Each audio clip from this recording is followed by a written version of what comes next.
In countries like India and China, where sons are preferred, females are more likely to be aborted. The result of a decades-old preference for male children, and the discrepancy can be explained by neglect, abortion, and infanticide. India is a haven for sex-based abortion and female feticide. You might have heard this narrative both in Western media and Indian media, portraying that somehow we prefer boys over girls. We in India know that this is not true, but did you know that Western organizations were actually the first to start the practice of sex-based abortions, and they also played a significant role in bringing those practices to India. In this video, I'll provide you with evidence and data supporting this shocking insight. Namaste, I'm Vaishnavi Sai, and you're watching today's Citti Explainer.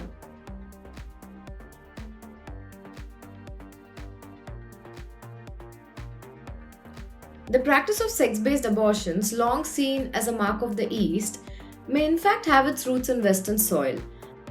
Equipped with colonial-era policies and a determined push for population control, Western powers of the past century have not just influenced, but deliberately sculpted a practice and wrongfully attributed it solely to Asian societies. So how did they do this? Lending his voice to the discourse is Mr. Sanjeev Sanyal, a Rhodes Scholar and a key member of India's Economic Advisory Council. Mr. Sanyal has highlighted the findings of Mara Wistendal's book Unnatural Selection, work that was a contender for the Pulitzer Prize in General Nonfiction. Mara's research reveals just how deeply the West has influenced the practice of sex-based abortions around the world.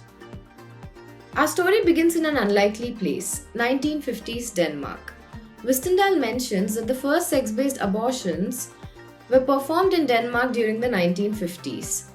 This shows that Western countries were already developing and using sex selection technologies way before these practices became prevalent in Asia. The anxiety over global population growth has led many Western powers to adopt to these drastic measures. But who brought these practices to India? Let us dive deep into that. Wistendal highlights a doctor, Dr. Sheldon Siegel, a significant figure from the West who brought the controversial practices of sex-based abortions to India. It's a jarring paradox, isn't it? The West is quick to critique the East for its gender imbalances, yet it was a Western man who introduced the practices that sparked those very issues. So who was Dr. Siegel? Sheldon Siegel was the medical director of Population Council in the US during the 1960s. After being posted to Delhi, he started the Department of Reproductive Medicine at India's top medical school, the All India Institute of Medical Sciences, where he trained students in early forms of sex determination.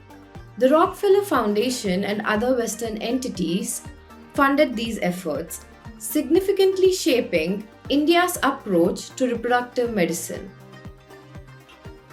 But it doesn't stop there. Wistendal points out the extensive involvement of Western scientists, institutions, and governments in the development of sex selection technologies.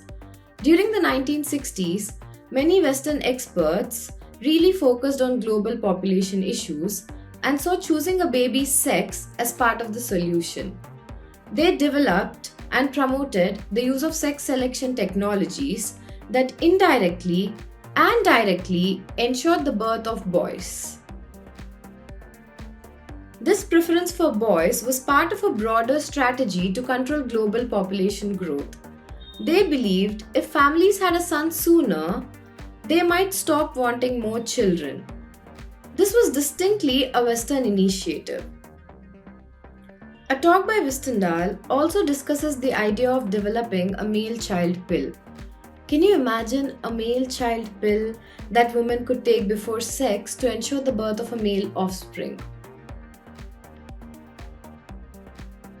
Although this specific pill never materialized, the concept reflects just how deeply some people from the West saw choosing a baby's sex as a real way to deal with worries of global population.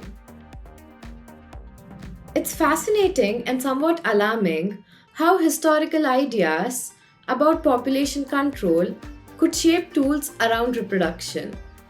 What do you think about such measures? Do let us know in the comments.